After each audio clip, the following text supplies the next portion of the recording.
I was 40 weeks pregnant and glued to Twitter. My thumbs were tapping out dry numbers of dead babies killed in Israeli strikes, in between sips of nettle tea from the comfort of my air-conditioned home in Jaffa. An hour's drive down the Mediterranean, nearly 100 people were killed in 4 days in Gaza, many of them women and children. In one of these strikes, Israeli pilots killed 4 children who were playing on the beach in what was later called a tragic mistake. During my pregnancy, I read some of the seminal books on natural active childbirth by Janet Balaskas and Ina May Gaskin. They were all about rejecting the fears and doubts that Western culture instills in women about our birthing abilities, about trusting your body, surrounding yourself with soothing elements, and avoiding any unnecessary interventions. In her 1976 book, Spiritual Midwifery, Gaskin writes, "When a child is born, the entire universe has to shift and make room. Another entity capable of free will and therefore capable of becoming God has been born." This was clearly written in the backwater of America, not the trenches of Israel and Palestine, I thought to myself. Although in both places, God and free will are in serious question.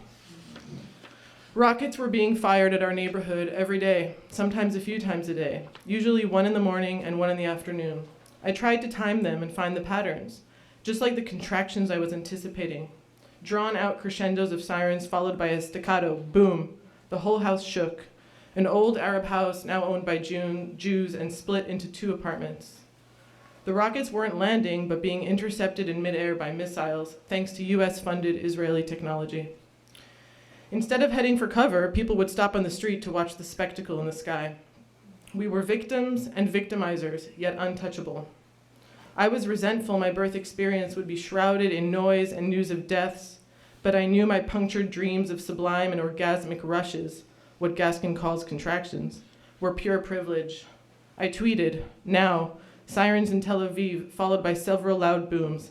Israel is pounding the strip, no end in sight." My birth story is entrenched in the 50-day Israel-Gaza war of summer 2014. When people ask me about my birth, I don't know if to answer as a mother or as a journalist.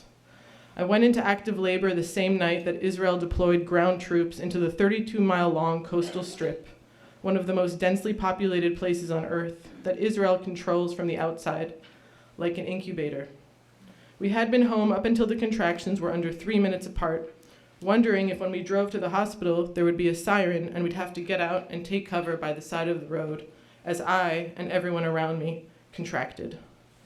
The TVs were in plain view as women waited to enter the delivery rooms, reporting the number of soldiers, mostly teenagers, dead, and the number going in, as if it were inevitable. At that point, I was too busy wriggling about and releasing my jaw and pelvic muscles to tweet. It was just as cliche as it sounds. I was ushering in new life as those around me were ushered to their death. The common theme, blood. Lev and I first met in the midst of all this. Lev means heart in Hebrew, the physical organ that pumps life, and the rich, obscure emotional center that can drain you. I was genuinely happy. He was almost 10 pounds, and the nurses were impressed I managed to get him out vaginally. I accepted their praises. In a small safe room inside the hospital lined by rows of chairs, like the massage chairs in nail salons, new mothers with engorged breasts and bleeding vaginas were guided on effective latching techniques. The lactation consultant wore sandals and glasses and had an American accent. She told us to relax and guide the nipple to the roof of the baby's mouth. You couldn't hear the sirens in that room, which was both calming and unnerving, an opacity to the outside world. I wondered how on earth women in Gaza were relaxing their pelvic muscles in this vicious tension. They had no warning signs, no shelters, and no US-funded Iron Dome. Just the force of their nature. The first few times Lev was sucking, but the milk wasn't flowing out right. I commiserated with a woman to my left about our initially sore nipples. When I finally got the hang of it and felt confident enough to free up one hand, leaving just one to support his round warmth, I checked the news and then I tweeted, "Entire Gaza family killed in airstrike as Palestinian death toll reaches 940, the majority civilians."